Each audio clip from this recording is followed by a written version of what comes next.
있었죠.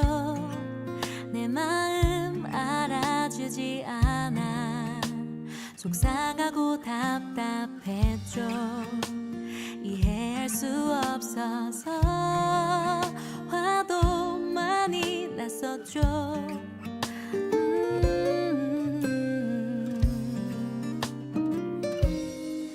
우리가 하나가 되기까지 가장 힘들게 했던 건 바로 나 자신. 인정받고 싶어서 열심을 낼수록 난 더 힘들었죠.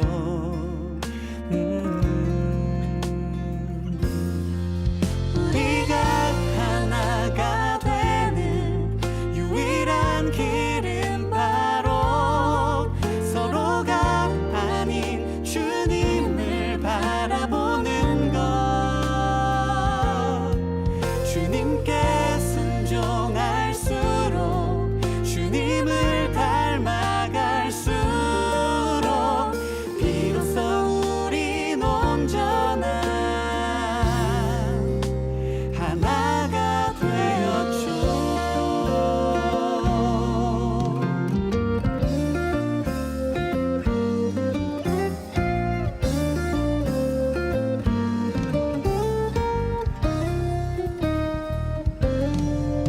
우리가 하나가 되기까지 수많은 어려움이 있었죠.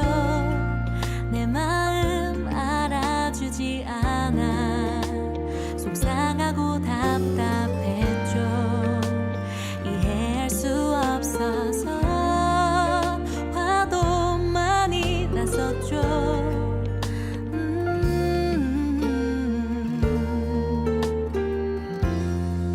우리가 하나가 되기까지 가장 힘들게 했던 거 바로 나 자신. 인정받고 싶어서 열심을 낼수록 난 더 힘들었죠.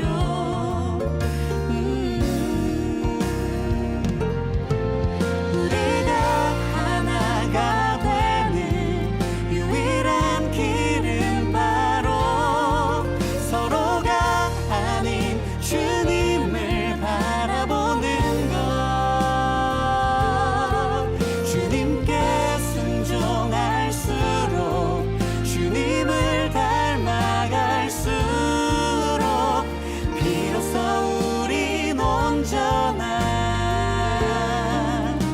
하나가 되었죠. 우리가 하나가 되는 유일한 길은 바로 서로가 아닌 주님을 바라보는 것. 주님께 순종할수록 주님을 닮아갈수록 비로소 우린 온전한 하나가 되었죠. 같은 꿈을 꾸고 같은 곳을 향해 같이 걸어가는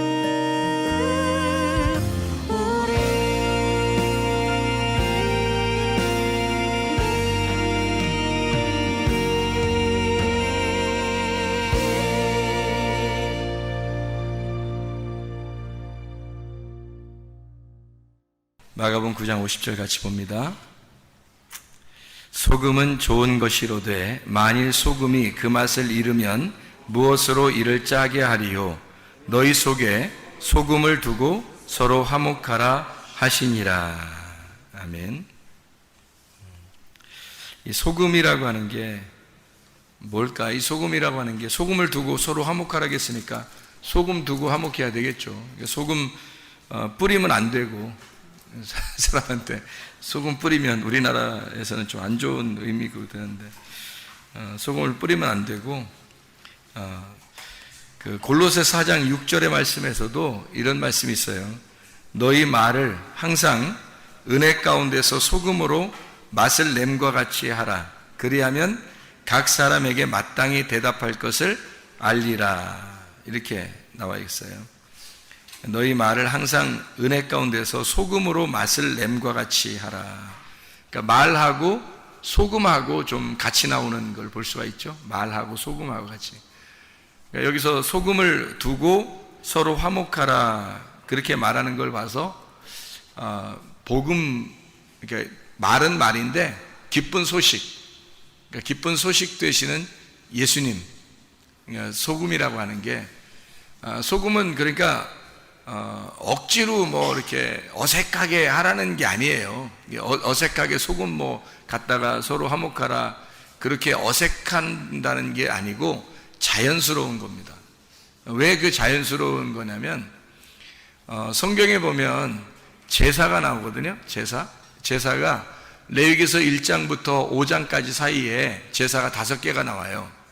번제, 소제, 화목제, 속죄제, 속건제 이렇게 5개가 제사가 나오는데 그 중에 곡식을 드리는 제사가 나와요. 이 곡식 드리는 제사가 레위기서 2장에 나오거든요. 레위기서 2장에 보면 곡식 드리는 제사에는 꼭 소금을 쳐라 그렇게 말해요.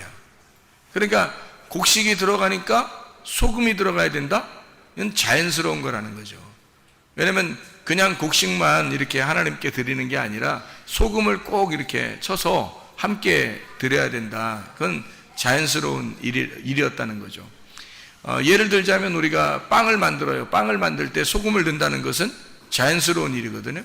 소금을 넣어야지 이게 간이 배기지 간이 없으면 안 되잖아요. 그래서 소금을 맛을 내는 거거든요. 그러니까 맛을 낼 때 사용하는 거예요. 그래서 곡식을 제사 드릴 때는 소금이 꼭 들어가야 된다. 레위기서 2장 13절 말씀에 나와 있는 말씀입니다. 자, 그래서 우리가 이게 왜 자연스러움이라고 이야기하냐면 이거를 왜 자연스러움이라고 얘기를 하냐면요, 이 복음이라고 하는 게 이 소금이라고 하는 거 있잖아요. 이게 말씀인데 그냥 말씀이 아니고 이게 올바른 말씀, 그러니까 그냥 말씀이 아니라 바른 말씀, 바른 교훈, 바른 말씀, 이것을 표현할 때 소금이라고 이렇게 얘기할 수가 있다는 거죠.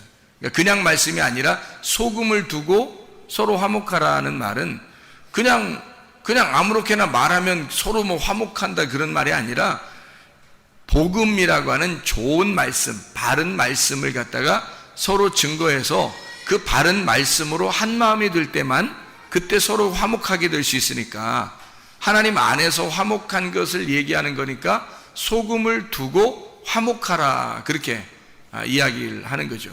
그래서 소금이라고 하는 게 자연스러움이다. 왜? 하나님께 제사를 드릴 때는 곡식을 드릴 때는 꼭 소금을 쳐야 된다라는 것을 이야기했듯이 하나님도 소금이라는 게 자연스럽게 들어가야 된다는 것을 이야기하는 거죠. 이렇게 자연스럽게 예배를 드릴 때 소금이 들어가야 된다라고 하는 게 억지가 아니라는 거예요. 억지가 아니니까 우리는 이게 어색하고 뭐 힘들고 어렵고 그런 말씀들이 아니라는 거죠. 그러니까 말씀이, 복음의 말씀이 사실 우리에게는 훨씬 그걸 알려고 하는 사람, 간절한 마음을 가진 사람에게는 굉장히 자연스러운 말씀이라는 거죠. 그러니까 상식적으로 이게 통하는 말씀이라는 거예요. 비상식적인 게 아니죠. 하나님은 이 자연을 우리에게 다 주시고 이걸 비상식적으로 주신 게 아니라 상식적으로 주셨어요. 그래서 우리가 상식이 통하는 세상에서 살고 있다고. 우리가 이 자연을 보면 자연스러움, 그래서 자연스럽다 할 때 자연이란 말이에요. 그래서 사람이 자연스러운 거예요. 소금이 있다고 하는 건 자연스러움입니다. 하나님의 복음이라고 하는 건요, 우리 인간들이 하나님을 바라보려고 하는 사람들은 자연스러운 거예요. 근데 하나님 바라보려고 하지 않은 사람들은 그게 어색한 거예요. 그러니까 억지가 되는 거죠. 근데 하나님 바라보려고 하는 사람은 자연스러움이 된다. 그 곡식으로 예배를 드린 사람이 있어요. 누굴까요? 가인입니다. 가인이 곡식으로 예배를 드렸어요. 하나님 받아줬어요? 안 받아줬어요? 안 받아줬어요. 아벨이 드린 거는 받았어요, 안 받았어요? 받아줬어요. 아벨이 드린 거는 받아줬고 가인이 드린 건 안 받아줬어요. 왜 안 받아줬을까? 가인이 드린 걸? 예, 소금이 안 들어가서 그런 거예요. 소금이. 그러니까 하나님은 원래부터 이 소금이라고 하는 것을, 원래 하나님은 소금을 넣고 하나님 앞에 드리기를 원했던 거예요. 그러니까 소금이 없이 곡식을 드린 거예요. 그게 이제 우리가 어떻게 그걸 알 수 있냐? 뭘 어떻게 알아요? 레위기 2장 13절에 보면 나오는 거지. 레위기 2장 13절에 보면 그 어린 양을 드릴 때는, 이 어린 양을 드릴 때는 그 피가 같이 드려야 되고요. 곡식을 드릴 때는 소금을 같이 드려야 되는 거예요. 그게 자연스러움이라는 거예요. 하나님의 입장에서는 자연스러운 걸 받는 거예요. 그죠? 그래서 아벨은 자연스럽게 어린 양을 드릴 때 피를 드린 거고 함께, 곡식을 드리는 가인에게서는 자연스러운 게 뭐예요? 소금을 같이 드려야 되는 거예요. 그래야 하나님이 받아주시는 걸. 레위기상 13절에 나와 있는 얘기니까, 그러니까 아는 거지. 성경에서 써놓은 거니까 아는 거죠. 뭐 사람이 얘기하는 거 아니잖아요. 우리가 그냥 추측을 하는 거 아니잖아요. 성경에 써 있으니까 그걸 아는 거란 말이에요. 그 아담이라고 하는 사람이 원래 농사 졌어요, 안 졌어요? 농사 졌어요. 근데 에덴 동산에서 농사 졌는데 농사를 져본 적이 있어요, 없어요? 성경 그 창세기 2장에 아담이 만들어지거든요. 창세기 2장에. 그리고서 2장에 아담을 왜 만들었다고 나와요? 창세기 2장 5절에 농사하게 하려고 아담을 만들었다는 거예요. 농사라는 게 아바드고, 그게 아바드가 예배 드린다는 거거든요. 그러니까 예배 드리려고 아담을 만들었는 거예요. 그러면 창세기 2장에 아담이 예배 드려본 적이 있나요? 농사를 지어본 적이 있나요? 아무것도 안 맞는 거예요. 그러면 그래서 이게 아무것도 안 하고 가만히 있으니까 하나님이 하와를 만들어서 선악과를 먹으라는 거예요. 그러면은 하와를 만들어서 기껏 너를 도와줄 거야 그러면서 돕는 배필을 만들어서 너를 도와줄 거야 해서 만들어 놨더니 기껏 선악과를 먹게 만들어요. 그러면 거기서 2장과 3장에서 아담이 농사를 지은 것이 있냐고요? 없어요. 농사 짓는 게 뭐였냐면 선악과 따먹는 게 농사 짓는 거였어요. 그러니까 누구를 통해서 선악과를 먹은 거예요? 하와를 통해서, 자기 아내를 통해서 선악과를 먹은 게 그에게는 농사고 그게 예배였단 말이에요. 그러니까 예배를 드렸는데 그게 뭘 먹었다고요? 선악과를 먹었다고요. 그러니까 예배를 드리는데 뭘 먹어야 되냐면 생명나무를 먹어야 되는 거거든요. 생명나무를 먹어야 되는데 예배가 잘못된 거란 말이죠. 그러니까 아담과 하와가 예배가 잘못된 거예요. 선악과 먹은 거니까. 생명나무를 먹어야 되는데 선악과를 먹어버렸잖아요. 그러니까 잘못된 거라고. 근데 하나님은 그 잘못된 아담과 하와를 위해서 주님이 오셔가지고 그 대신 그 쓴물을 빨아들이고 자기가 죽으시고, 그리고 그들에게 단물로 주시려고, 구원을 주시려고 하는 하나님의 계획이니까 그들을 용납한 거예요. 받아들인 거라는 거죠. 예배는 실패한 거예요. 아담과 하와가 창세기 3장에 예배가 실패한 거예요. 그들에게 농사지라고 만들어놨더니 그들이 농사진 것도 없어요. 예배 드려본 적이 없어요. 기껏 한 게 다 선악과 먹은 거예요. 하와를 만들어줘 도와주라 했더니 선악과 먹자 한 거예요. 그러니까 아무것도 한 게 없고, 우리가 성경을 보니까 선악과 먹은 것밖에 농사진 게 없더라는 거예요. 그럼 어떻게 선악과를 먹게 됐어요? 누구 때문에? 하와 때문에. 그러면 하와가 먹었을 때 하나님이 하와한테 나타났어요? 아니면 아담이 먹었을 때 나타났어요? 아담이 먹었을 때 나타나요. 그럼 처음부터 하와가 먹을 때부터 막아놓으면 되잖아요, 하나님이. 근데 안 막는단 말이에요. 그냥 하와가 먹고 자기가, 그리고 아담에게 먹게 하니까 그때 하나님이 나타나신단 말이죠. 어떻다는 거예요? 뭐 했다는 거예요? 어떻게 한 거예요? 선악과를 먹은 게 예배라고 그랬어요. 선악과를 먹은 게.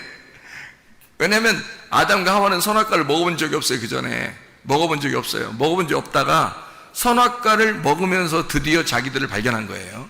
그러니까 하나님은 그걸 원하는 거죠. 그런데 그냥 먹었어요? 누가 먹여줬어요? 누가 먹으라고 했어요? 먹으라고 했어요. 하와는 누가 먹으라고 했어요? 뱀이 먹으라고 했어요. 뱀은 어떻게 보면 어디에 갑자기 어디서 나타난 거예요? 땅에서 갑자기 어디서 나타났어요, 그죠? 어디에 있던 거예요, 뱀이? 선악과를 먹으라고 선악과를 쳐다보면서 얘기해 준 뱀이에요. 그러면 선악과는 어디에 있었던 거예요? 선악과는 창세기 2장에 보면 어디에 있어요? 어디 중앙에 있다 그러잖아요. 어디 중앙? 에덴 동산 중앙에 있는 거죠. 에덴 동산 중앙에 선악과가 있었는데 그 선악과를 먹으라고 뱀이 선악과 밑에서 나타난 거예요. 그러면 뱀은 어디에 있었던 거예요? 예, 에덴 동산이라는 성전에 선악과에 같이 있었던 거죠. 뱀이. 그렇죠? 예. 그러니까 우리가 그 뱀이라고 하는 걸 너무 이렇게 악하게만 보지 말라겠어요. 뱀이 뭔가 우리에게 가르쳐 주는 게 있다 그랬어요. 그래서 뱀을 나하시라고 그래요. 가르치는 자입니다. 가르치는 자. 뱀은 슬기로우면서 가르치는 자예요. 우리에게 뱀을 통해서 우리에게 가르쳐 주려고 했던 거예요. 하와에게 뱀이, 하와가 몰랐으니까, 하와가 그 하나님에 대한 약속을 몰랐으니까 뱀이 와서 가르쳐 주는 거예요.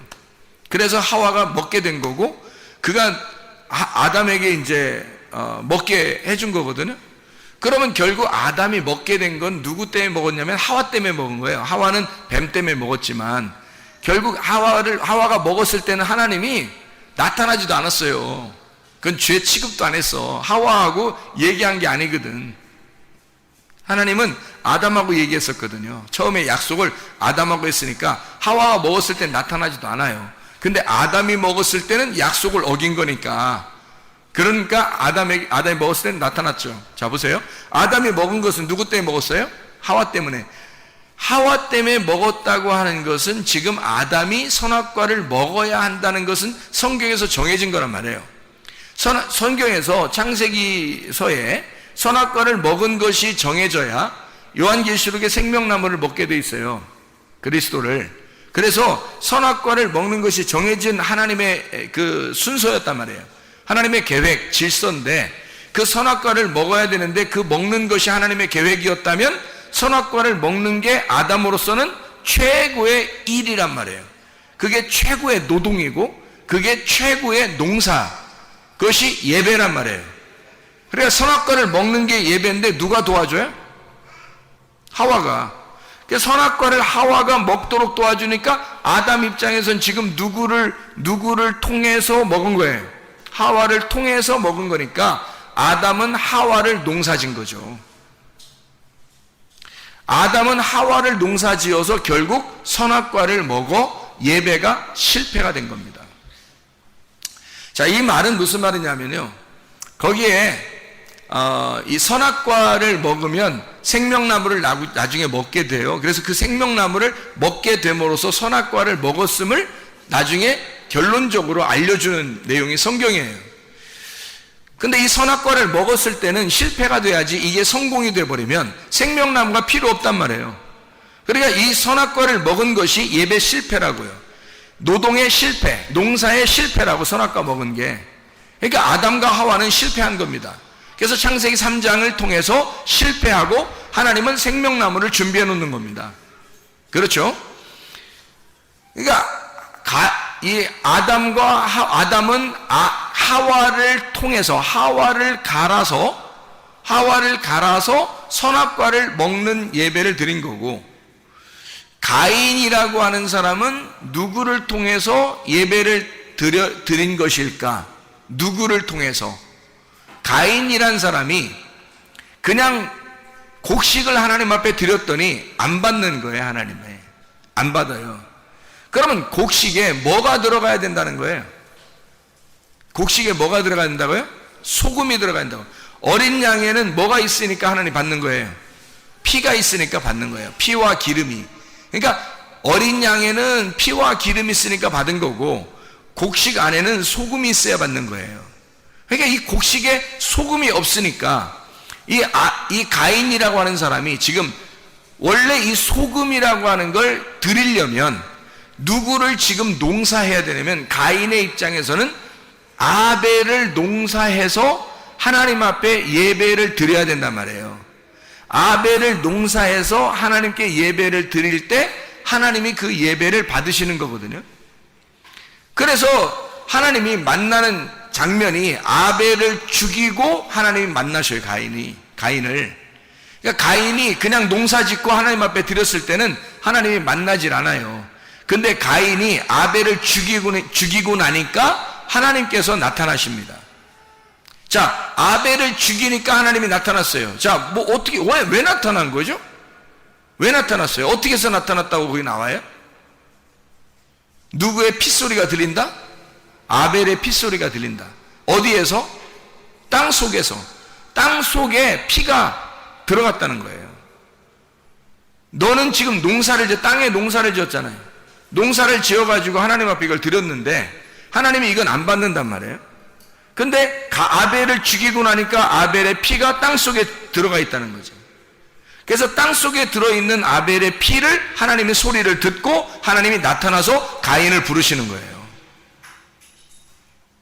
그러면 땅이라고 하는 건 뭐가 있을 때 속죄가 일어난다?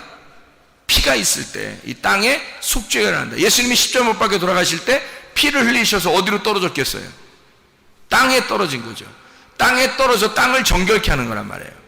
땅이 누군데? 나니까 내 속에 예수의 피로 인하여 정결케 된다는 것을 이야기하는 거죠. 그러면 곡식에는 뭐가 들어가 있어야 된다고요? 땅은 피가 있어야 되고 어린 양에는 피가 있어야 되고 곡식에는 뭐가 들어있어야 된다고? 거기다 피 발라? 곡식에다 피 발라서 하나님 앞에 드리라는 거예요? 성경에? 아니잖아요. 곡식을 드릴 때 하나님이 제가 그랬잖아, 자연스러워진다고. 자연스러워야지 곡식을 갖다 하나님 앞에 드리면서 피를 갖다 뿌리고 드리면 좋겠냐, 하나님이. 징그럽다 그러지. 자연스러워야지. 동물에는 피가 있는 거지만 곡식에는 소금이 있어야 된다는 말이에요. 그래서 하나님께 드릴 때, 곡식을 드릴 때는 자연스러운 곡식이 드릴 때 소금이 들어가야 하나님이 받는 거예요. 어린 양에 피가 있어서 그 피를 받는 것처럼 곡식에 소금이 있어야 소금을 받는 거라고요, 하나님이. 그러니까 곡식에는 상식적으로 비상식적이 아닙니다. 하나님은 자연스러운 거예요. 곡식 안에는 소금이 들어있어야 된다는 거예요. 그거를 하나님이 보시고 받아야 된다는 거죠. 그러니까 가인은 아벨을 농사져서 뭘 깨달았어야 되는 거예요. 아, 땅 속에는 피가 묻히는구나. 이게 피가 그 속에서 소리를 질러서 나오는구나. 그 복음을 소개해 주는 거구나. 그러면 그 아벨을 죽임으로써 뭘 깨달은 거예요? 복음을 깨달은 거죠. 그래서 곡식을 내가 드린 게 잘못 드렸구나. 이게 곡식 드린 게 아니라 어린 양을 들여서 피를 하나님 앞에 드리면 받았을 것이고, 내가 곡식을 차마 농사를 지어서 곡식을 드리는 거였다면 소금을 쳐서 드렸어야 되는 거구나 라는 걸 깨달은 거죠. 아벨을 죽이고 나서야 깨닫게 된 거라는 거죠.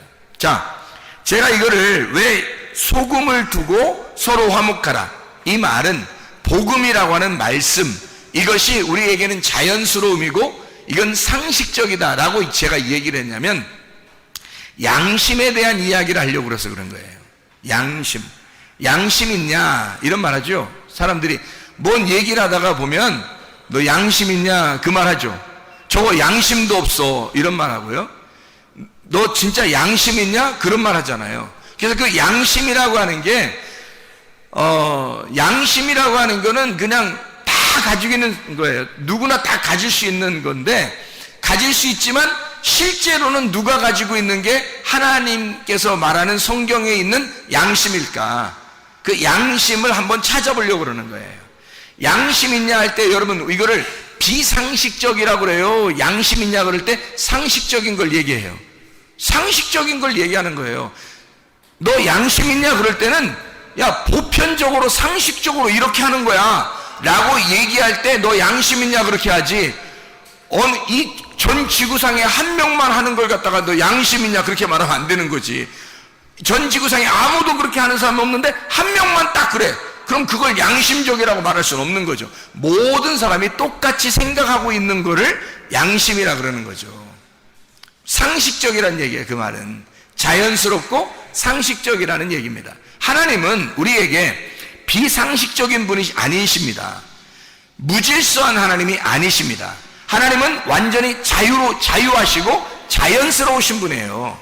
그래서 우리에게 억지로 어색하게 하나님 섬기고 어색하게 이렇게 하라고 하지 않어요. 그건 율법이에요. 그건 너희들이 스스로 만든 율법이고 거기에 너희가 갇혀 있는 거지. 그 안에서 뭘 발견해야 되냐면 양심을 발견해야 된다는 것입니다. 제가 율법 안에서 양심을 발견해서 여러분에게 내가 발견한 양심을 소개하고 싶은 거예요. 그건 상식입니다. 하나님을 만나는 사람들에게 아주 상식적인 거예요. 자연스럽고. 그래서 그 양심에 대한 이야기를 여러분에게 성경 몇 가지만 한번 찾고 같이 나누려고 하겠습니다. 요한복음 8장 9절 말씀이에요. 요한복음 8장 9절 말씀. 요한복음 8장은 간음한 여인에 대한 이야기가 쭉 나오거든요. 거기에 8장 9절에 이렇게 나와 있습니다. 그들이 이 말씀을 듣고 양심의 가책을 느껴 어른으로 시작하여 젊은이까지 하나씩 나가고 오직 예수와 그 가운데 섰는 여자만 남았더라. 양심이 발동된 겁니다. 양심이, 이 사람들은 지금 다 성경을 아는 사람들이에요, 모르는 사람들이에요? 성경을 아는 사람들이에요. 성경을 아는 사람들이니까 양심이 발동된 거예요. 그죠? 성경을 모르는 사람은 양심도 없을 수도 있어요. 성경에서 말하는 양심은 성경을 아는 사람에게 일어나는 겁니다. 성경을 아는 사람에게 있는 게 양심이에요. 성경도 모르는 사람, 교회도 안 다니는 사람, 성경도 모르는 사람인데 양심이 어디 있어요, 그 사람들에게? 근데 성경을 아는 사람에게는 우리 일반적인 양심이 아니라 일반적인 양심 모든 사람이 가지고 있지만 성경의 양심은 교회 다니는 사람들에게만, 말씀을 듣는 사람들에게만 있는 거라는 거죠. 이 성경의 양심을 깨달으니까 자기의 발등을 찍는 거예요. 다른 사람을 죽일 수가 없는 거예요. 자기 양심이 발동됐단 말이에요. 그리고 돌아간 거예요. 자, 사도행전 23장 1절 말씀 봅니다. 사도행전 23장 1절 말씀. 거기에도 23장 1절, 사도행전 23장 1절 말씀 보니까 바울이 공회를 주목하여 이르되 여러분 형제들아 오늘까지 나는 범사의 양심을 따라 하나님을 섬겼노라 그랬어요. 그냥 우리가 일반적인 양심이라 그러면 하나님을 섬긴다는 말이 안 맞죠. 양심이라는 말하고 하나님을 섬긴다는 말하고 같이 놨잖아요. 그러면 양심을 통해서 하나님을 섬겼다는 거예요. 그러면 하나님을 섬기는 것이 양심이 들어가야 섬긴다는 얘기예요. 그렇죠? 양심이 들어가야 하나님을 섬길 수 있다는 거예요. 그러면 성경의 양심은 다르다는 것이죠. 세상 일반적인 양심이 아니라는 거예요. 제가 몇 가지만 또 한번 많이 안 찾을 테니까 성경 몇 가지만 24장 16절, 사도행전 24장 16절 말씀. 이것으로 말미암아 나도 하나님과 사람에 대하여 항상 양심의 거리낌이 없기를 힘쓰나이다. 이렇게 이야기를 했죠. 자, 로마서를 가보겠습니다. 로마서 2장 15절. 로마서 2장 15절에 14절부터 보면요, 율법 없는 이방인이 본성으로 율법 일을 행할 때에는 이 사람은 율법이 없어도 자기가 자기에게 율법이 되는데 이런 이들은 그 양심이 증거가 되어 그 생각들이 서로 혹은 고발하며 혹은 변명하여 그 마음에 새긴 율법의 행위를 나타내느니라. 무슨 말이냐면요, 양심이라는 것이 발동되면 율법이라고 하는 것이 함께 일을 하기 시작해서 양심을 통해서 자기를 심판해버린다는 거예요. 양심이. 그러니까 일반적인 교회 안 다니는 사람도 양심이란 일반적인 양심은 있어요. 누가 준 거예요? 다 그게? 양심이? 하나님이 주신 거예요. 하나님이 다 이방인들에게도 양심을 주셨기 때문에 그 사람들은 율법이 없어요. 율법이 없는데도 양심상 안 되는 거예요. 이게 일반적인 도덕적인 양심으로도 이게 율법이 발동된단 말이에요. 이게 하물며 교회 다니는 사람들의 율법으로 양심이 발동된다는 것은 하나님의 일하고 연결되는 거죠.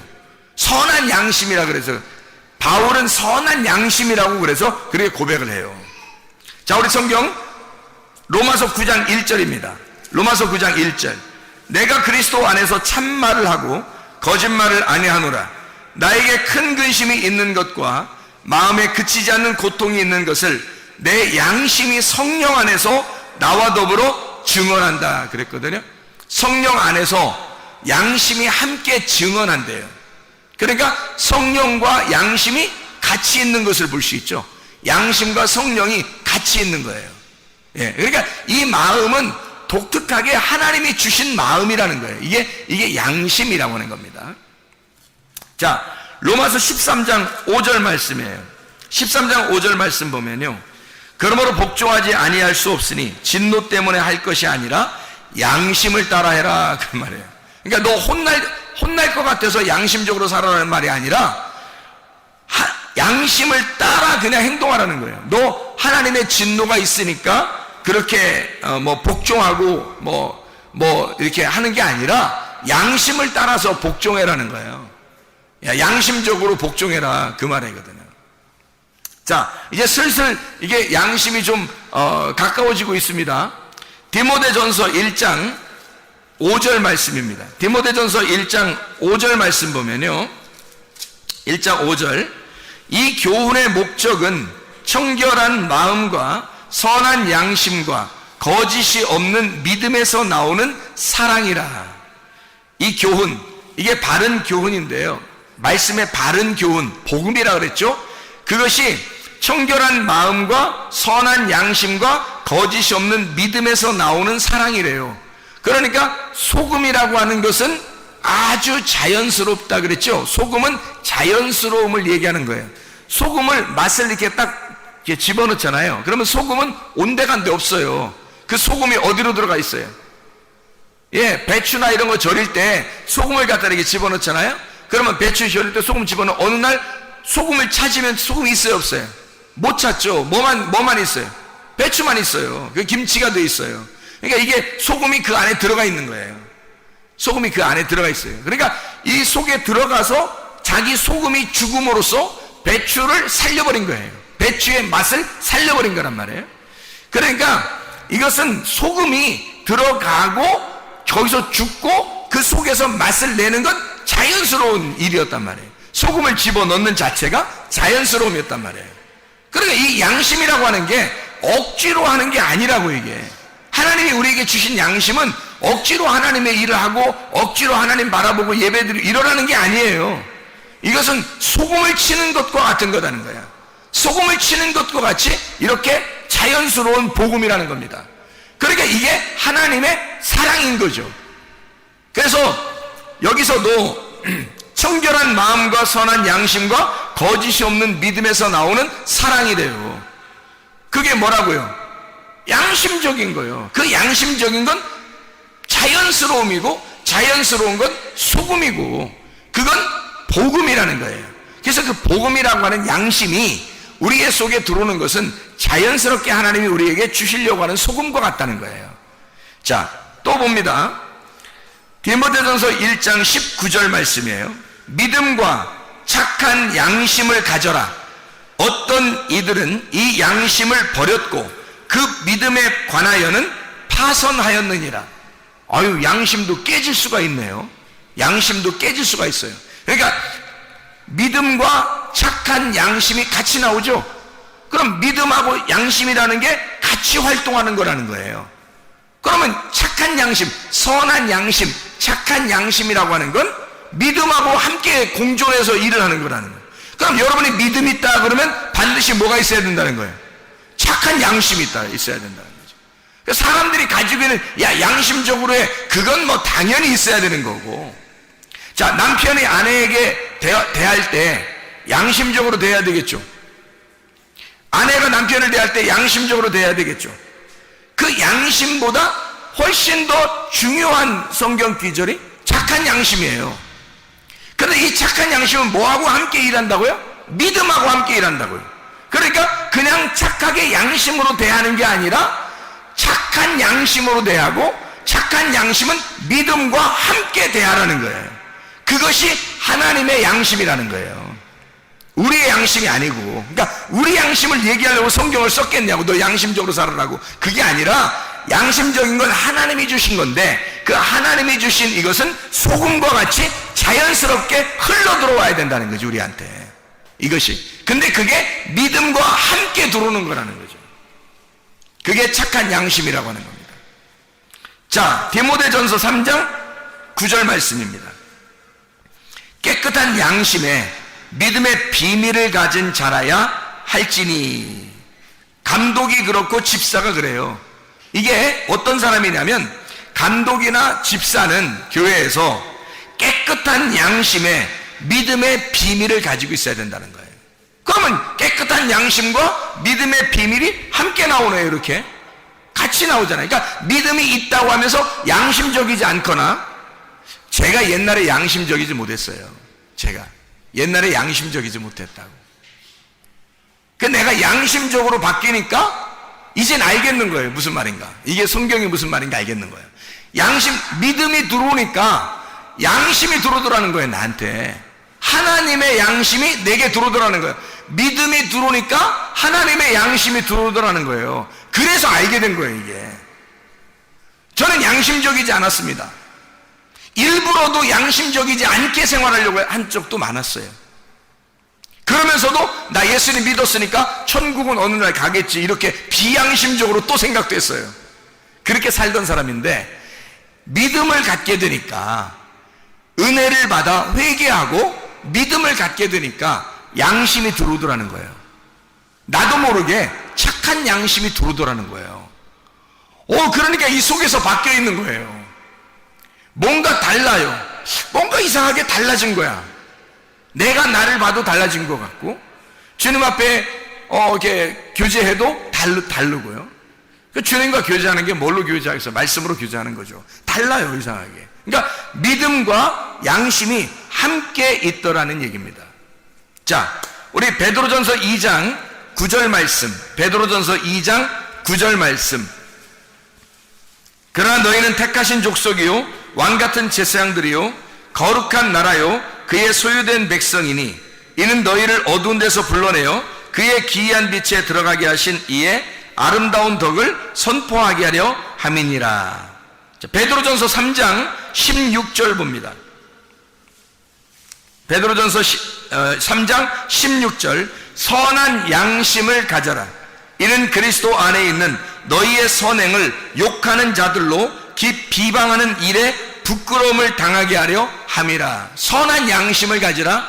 너가 베드로전서 2장 9절에 너는 택하신 족속이고 왕같은 제사장들이고 거룩한 나라 하나님의 소유가 된 백성이니까 널 어두운 데서 불러낸 것은, 네가 그 기이한 빛에 들어간 것은 아름다운 덕을 선전하게 하려고, 너를 통해서 소금을 고르게 분배함으로써, 그 복음을 고르게 분배함으로써 화목시키려고 하는, 서로 하나가 되게 하려고 하는 너의 선한 양심으로, 그냥 사람들이 말하는 양심적이라는 도덕적인 그런 얘기가 아니라 진짜 하나님의 선한 양심으로 서로 소금을 뿌려서 함께 그 소금으로 화목하게 만드는 양심이 네 속에 들어와 하나님의 아름다운 덕을, 복음을 소개하고 선전하게 하려고 너를 어두운 데서 불러냈다는 겁니다. 그러니까 우리는 하나님의 선한 양심이 있어야 되는 거죠, 우리 속에. 그래서 베드로전서 3장 여기에 지금 16절에 선한 양심을 가져라 그렇게 말하는 거예요. 선한 양심, 분명히 선한 양심이 있다니까요. 제가 그걸 경험했어요. 제가 그걸 경험했다고. 선한 양심이 분명히 있다고요. 그래서 선한 양심이라고 하는 것을 제가 발견했기 때문에, 그걸 선한 양심을 경험했기 때문에 제가 이거를 부인할 수가 없는 거예요. 그래서 그걸 소개하는 겁니다, 여러분에게. 선한 양심을 가지라고. 여러분도 선한 양심을 가지셔야 합니다. 그냥 착한 일 해라, 착하게 좀 살아라, 이런 정도가 아니에요. 선한 양심을 가지셔야 된다는 겁니다. 베드로전서 3장 21절, 베드로전서 3장 21절 말씀. 물은 예수 그리스도께서 부활하심으로 말미암아 이제 너희를 구원하는 편이 곧 침례라. 이는 육체의 더러운 것을 제하여버림이 아니오 하나님을 향한 선한 양심의 간구이니라 그랬어요. 침례를 받는 거 있잖아요. 침례 받는 거, 할례 받는 거. 할례 받는 거 육체를 끊어버리는 거예요. 침례, 죽는 거잖아요, 우리가. 그러면 이것을 죽는 것과 부활하는 것이 동시에 있거든요. 그러니까 여기서는 말하기를 죽는 것은 소극적이고 부활한 것은 적극적인 거라는 거야. 자, 침례는 너를 육체의 더러운 것을 끊어버리는 것이 아니요, 뭐 하는 거다? 선한 양심을 따라가는 거다, 이렇게 말하는 거잖아요. 그러면 보세요. 너가 육체를 끊어버리려고 내가 이거 안 해야지, 이거 안 해야지, 내가 이걸 죽여야지, 내가 죽어야지, 아니 내가 이걸 하면 안 돼, 이렇게 안 돼 하면서 이렇게 하는 것은 소극적이라는 겁니다. 그거 침례를 받는 것은 그것이 아니라는 거예요. 다시 말하면 침례가 물론 우리의 육체를 끊어버리는 죽음을 얘기하죠. 당연히 그걸 얘기하죠. 얘기하는 것인데 더 적극적으로 이 성경은 그렇게 말씀하는 겁니다. 네가 이것을 거기에 소극적으로 부정적으로 네가 너 죽는 것만 생각하느냐? 그거는 어린아이들도 생각하는 거야. 침례를 받는다, 할례를 받는다 그러면 어린아이들도 무슨 생각하면 너가 죽는다, 육체적으로 끊어버린다, 요거 정도는 다 생각할 수 있다는 거야. 이건 근데 더 하나님의 측면에서 선한 양심 안에서 생각할 때는, 선한 양심은 우리에게 뭐라고 고백하냐면 진짜 복음을 따라와라. 진짜 복음은 선한 양심인데 그 선한 양심을 네가 따라와야 된다는 것을 말하는 것입니다.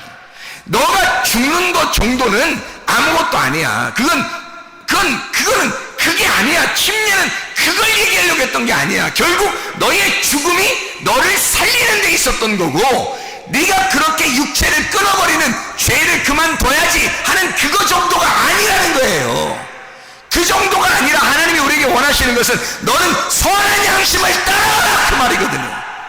침례라고 하는, 적어도 주님이 말하는 침례라고 하는 것은 내가 너를 죽이고 내가 죄를 그만둬야지, 내가 이런 죄를 그만둬야지 라고 하는 그 정도가 아니라는 거예요. 그게 아니라 하나님의 선한 양심을 따라가는 것이다. 하나님의 선한 양심을 따라가는 것이다. 그러니 이 선한 양심이 얼마나 우리에게 중요한 거냐고요. 그래서 우리는 믿음이라고 하는 게요, 그냥 여기 지금 소금과 믿음, 복음과 믿음, 여기 지금 선한 양심과 믿음 다 같이 나오잖아요. 이게 무슨 말이냐면 믿음이 생기면 선한 양심이 들어오는 거예요. 그러면 우리 속에서 우리도 모르는 사이에 내가 맛깔난다고요. 이상하게 자기 자신이 맛깔나니까 자부심이 생기는 거예요. 자존감. 나는 자존감이 그렇게 많이 있었던 사람이 아니에요.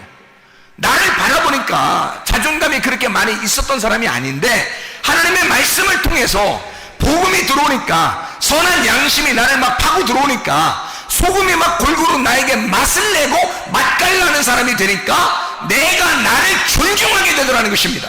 내가 나를 존중하니까 이런 범죄를 안 하는 것 정도는 우스운 거고 하나님의 선한 양심을 따라가는 자가 되더라는 말이지. 이게 굉장한 것이더라는 거예요. 여러분도 이 하나님의 선한 양심을 만나셔야 되잖아.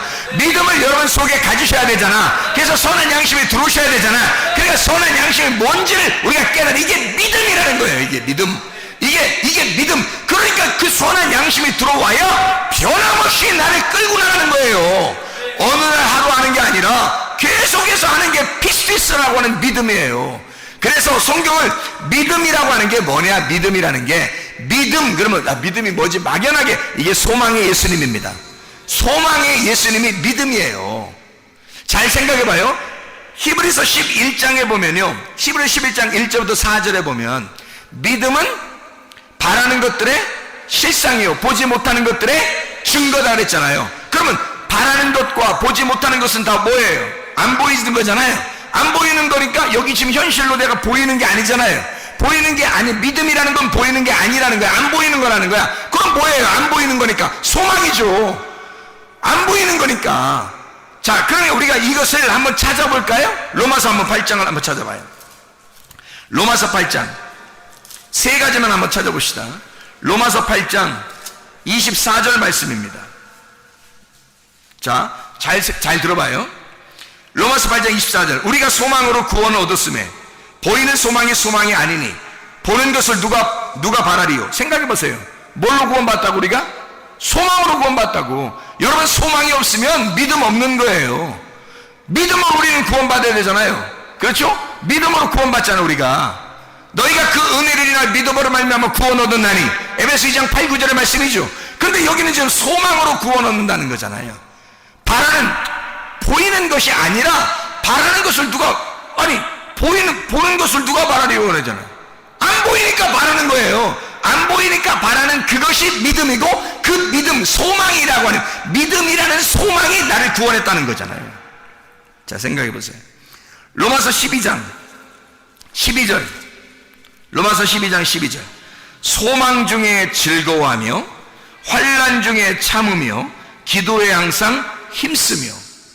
소망 바꿔서 믿음, 바라는, 보이지 않는 것들, 그 믿음이라는 보이지 않는 거, 이 소망이란 말이에요. 로마서 15장 4절 말씀. 무엇이든지 전에 기록된 바는 우리의 교훈을 위하여 기록된 것이니 우리로 하여금 인내로 또는 성경의 위로로 소망을 가지게 함이니라. 아니, 우리 믿음을 가져야 천국 가잖아요. 영혼의 구원 받잖아. 베드로전서 1장 9절에 믿음으로 너희의 영혼의 구원을 받는 거잖아요. 그런데요, 여기서는 소망을 가지게 하려 합니다. 성경의 위로로 소망을 가지게 하려 합니다. 소망을 갖게 하려고 우리를 부르신대요. 소망을 갖게 하려고. 그 믿음이거든요. 하나만 더 찾아요. 로마서 15장 13절 말씀. 소망의 하나님이 모든 기쁨과 평강을 믿음 안에서, 이러잖아요. 소망의 하나님이 믿음 안에서 너희에게 충만하게 하사 성령의 능력으로 소망이 넘치게 하시기를 원하노라 그랬잖아요.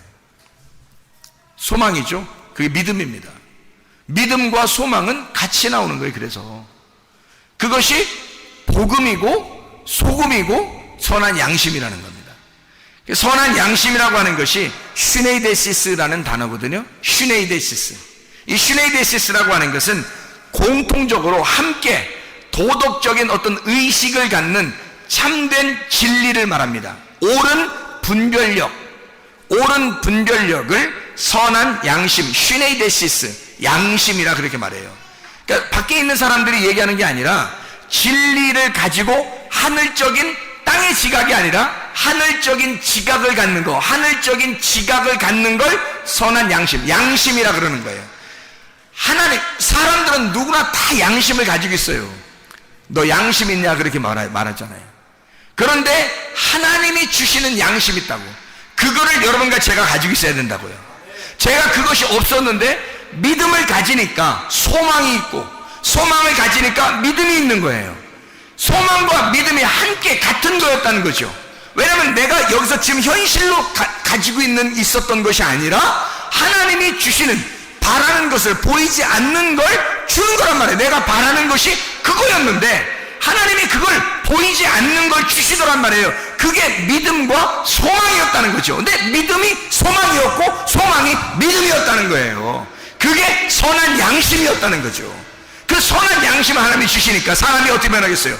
양심적으로 변하는 거예요. 사람이 양심적으로. 근데 세상적인 도덕적 양심이 아니라 하늘적인 지각을 갖게 되더라는 거예요. 하늘적인 양심이 내게 오더라는 겁니다. 그래서 슈네이데시스를 보니까 이 슈네이데시스가 슈네이도에서 왔는데요. 슈네이도라고 하는 것은 쉰이라는 말하고 에이도라는 말의 합성어예요. 쉰이라는 말은 함께라는 말이거든요. 쉰이라는 말, 함께, 같이, 곁에서 하나된, 하나된, 같이, 함께. 에이도라는 말은 보인다 말이거든요. 본다라는 말이에요. 에이도는 본다, 깨닫는다, 이해한다는 거예요. 자, 보세요. 그러면 양심, 그럼 뭐라고요? 쉰에이도, 함께 보는 걸 말하는 거예요. 누구하고 보는 걸 말하는 거예요? 하나님과 함께 보는 걸 말하는 거예요. 그게 생기더라는 거예요. 지금 제가 여러분에게 말씀드리고 싶은 건 이겁니다. 하나님은 비상식적으로 우리에게 대하지 않습니다. 아주 자연스럽고 아주 상식적으로 우리에게 대하신다는 거죠. 곡식에는 소금이 들어가야 하는 것처럼, 동물에는 피가 있는 것처럼 하나님이 받으시는 것도 억지로 이상한 걸 받고 그러지 않는다는 말입니다. 하나님은 그 복음의 말씀이 우리에게 선한 양심이 되어 하늘의 지각이 내려오게 하고, 그 하늘의 지각이라는 그 양심은 반드시 우리에게 뭘 알게 하느냐면 하나님과 함께 보는 눈을 주시는 거예요. 하나님과 함께 깨닫게 하는 눈을 주시는 거예요. 그게 왔다는 겁니다. 저에게. 그게 내가 회개하고 은혜를 하나님 앞에 구하니까 주님이 믿음이라는 걸 주시고 소망이라는 걸 주시더라는 말이야. 함께 뭐가 왔냐면 쉴이도라는 양심이 오더라는 거예요. 그 하나님의 상식, 하나님의 그 화목함, 그 상식이 내게 오더라는 거예요. 하나님의 보는 그 눈이 오더라는 거예요. 그래서 쉴이도 하나님과 함께 보는 눈이 열리기 시작하는 거예요. 이게 하나님의, 그러니까 이게 진리가 열리는 거예요. 옳은 진리라는 거죠. 바른 말씀, 옳은 진리가 열리는 거예요. 이게 선한 양심입니다. 여러분에게는 이런 양심이 있으십니까? 양심적이어야 한다. 네가 양심적이어야 한다. 네가 양심으로 상식적으로 살아봐라. 네가 자연적으로 자연스럽게 한번 살아봐라 이 말이에요. 그리스도인이냐? 네가 자연스러우냐? 네가 진짜 하나님의 사람이냐? 너는 양심이 있느냐 이 말이에요.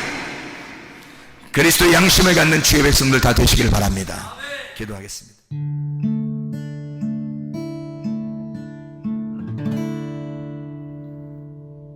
내 속에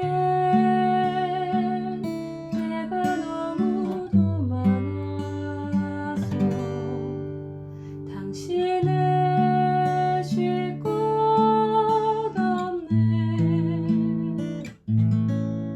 내 속에 헛된 바램들로 당신을 편할 곳 없네. 내 속에 내가 어쩔 수 없는 어둠, 당신의 쉴 자리를 뺏고 내 속에 내가 이길 수 없는 슬픔, 무성한 가시나무 숲 같네. 바람만 불면 그 메마른 가지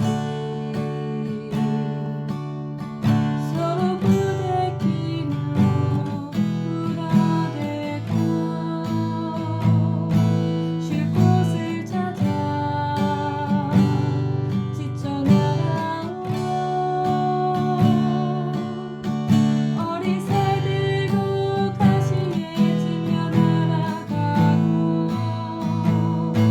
바람만 불면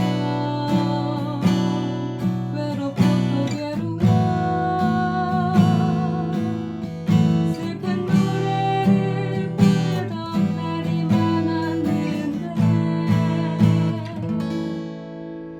내 속에 내가 너무도 많아서 당신을